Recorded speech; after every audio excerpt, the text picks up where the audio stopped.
Kanë thonë që rasti është mbret i botës, e për i me sot mu dëshmu që rasti është mbret i botës. E takova në shesh një zonjë e cila punon tepër shumë për gratë e komunitetit Ashkali, e që është tash kandidate për deputete.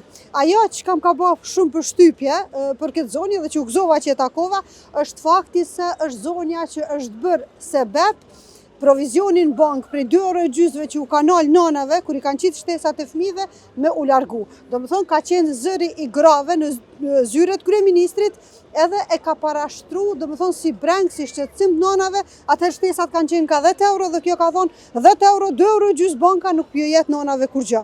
Kështu që u gëzova shumë që e takova, e kjo është zonja Gültene Osmani Ilazi. Gültene, po më vjen mirë që takova. Faleminderit shumë, faleminderit edhe prej juve. Pra, unë jam Gültene Osmani, jam edhe kandidate prej në Partinë Social-Demokrate të Ashkalive, jam kandidate për deputete, kam punuar për 12 vjetë ose më shumë në shoqëritë civile dhe kam qenë zëri i komunitetit Ashkali në shoqëritë civile, tash synoj që t'jem edhe pjesë e partisë politike.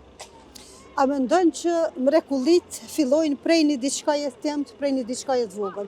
Dikush mundet me mendu që 2,5 € nuk e pas ka bo namin, po për disa njerëz 2,5 € janë shumë. Për neve se komunitet edhe 2,5 € janë shumë, sepse na përballim me problemet ndryshme duke fillu nga problemet elementare për ushqim, për nevoja personale, për secilin gru, vajzë apo edhe për secilin familje. Kjo ka prek shumë komunitetin ton, prandaj edhe kam kërkuar nga kryeministri që të largohet ky provizion, ashtu si që është larguar për pensionistët, ashtu të largohet edhe për neve, sepse kjo do të thotë shumë për neve. E di që si gru i ke ndihmu shumë të gjithë njerëzve të komunitetit, kur është hap e-Kosova, për aplikimin për libra, për aplikimin për subvencione të ndryshme, qoftë për rrymë, qoftë për shporeta e për gjithë shka tjetër. Ku e merë krejt këtë energji mi u gjinë njerëzve?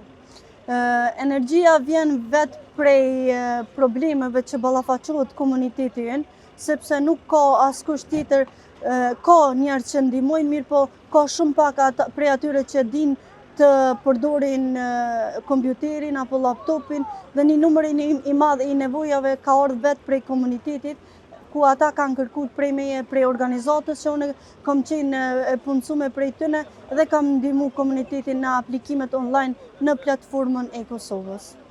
Keni punu edhe si infermiere, po tash nëse zgaboj nuk punoni më si infermiere? Po, kam qenë për disa muaj si praktikante në QKUK, por momentalisht ende nuk jam duke punuar.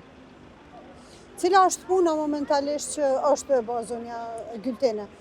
Pa e përfshi politikën, se tash pe di që... Puna që kam bërë në ceka dhe ma herët, puna që kam bërë për 12 vjetë e fundit, është në shoqëritë civile, ku kam kërkuar të drejtat e grave, të drejtat e komunitetit Ashkali, kam bërë promovimin e tyre, kam punu edhe në mbrojtjen e të drejtave të fëmijëve. A ka dhe nëjë punë tjetër që e bën Gültenën të veçantë, si kjo largimi e provizionit? A ke bërë dhe diçka tjetër që të bën me undi e veçantë ose me ukon e veçantë? Po menoj vetë fakti që aktivizmin që kam prej shkollës fillore, më bën më një pak ma e veçantë, sepse jo shumë gra apo vajzat komuniteteve kanë qenë në kaje të aktivizmit. Unë aktivizmin e kom të lindur, jo të bleme. Kështu që po besoj që kjo mu më bën ma të veçantë, sepse unë kam qenë pranë komunitetit, atëherë kur ka pas komuniteti nevoj mos shumëti, dhe nuk jam tash pranë këtu në politik vetëm sa për të qenë si kuot apo vetëm si numër. Unë po du me tregu që komuniteti Ashkali ka vlera dhe ka një zotë që mundet me i përfaqësu dinjësisht ata në Kuvendin e Republikës Kosovës. Atë ka ndodhur ndonjëherë me u bë shkak që një vajzë që ka ndërprer shkollimin prej komunitetit, që fatkeqësisht janë raste të shpeshta, edhe të shumta, me u bë Gültenja sebeb që ajo vajzë me e vazhdu shkollën. Po, kam pas disa raste të llojit të tillë në qytetin e Ferizajit, në lagje të ndryshme, e përkatësisht edhe në fshatin Dubrov, ku një vajzë nuk ka pas mundësi me regjistru shkollën e mesme për shkak të kushteve ekonomike, prindi ka refuzu ndoshta me regjistru vajzën në shkollë të mesme të mjekësisë, Mirë po bashkë me kolegë që kemi pas, bashkë me aktivistët tjera që kena qenë, kena shku në shtëpi për shtëpi edhe ju kemi folë prindërve se ne mund të gjejmë një mënyrë se si vajzat apo djemt e komunitetit Ashkali do të mbështeten prej Ministrisë së Arsimit dhe do të gjejnë mënyrën për të vazhduar shkollimin. A ka vazhdu ajo vajzë shkollimin? Po, ajo vajzë ka vazhdu shkollimin, tash i ka përfundu dhe pritet që këtë vit të vazhdoj edhe me studime. Qysh nihesh ti mas 7 vjetë kur shkesh në kontroll të qikjeqik? Besoj që kam mundi shumë mirë, se fillimisht kom e pos nashta si kolege, e pastaj nashta i vjen rrodha dhe me konë edhe paciente e soj, po besoj që kam mundi shumë mirë, sepse kur e shen një njeri që ti ke qenë arsyeja që i ke ndihmu ato, besoj që nuk ka çmim që e pagun ndjensinë që mundesh me pas.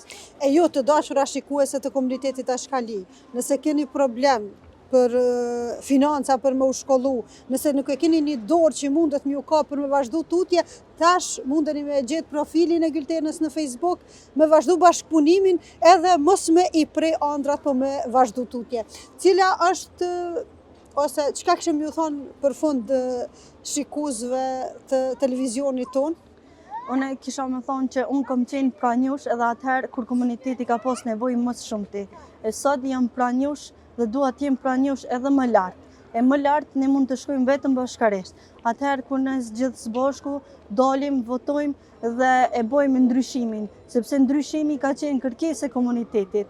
E kërkesën mund të realizojmë vetë na, duke dalë, duke votuar dhe duke mbështet një zë, i cili do t'ju përfaqësojë në Kuvendin e Republikës së Kosovës. Unë zakonisht nuk jap mbështetje politike, kjo mundet me shku si indirekt, po me të vërteta kemi nevojë për zonja që janë të zëshme në Kuvendin e Kosovës, po sa dush.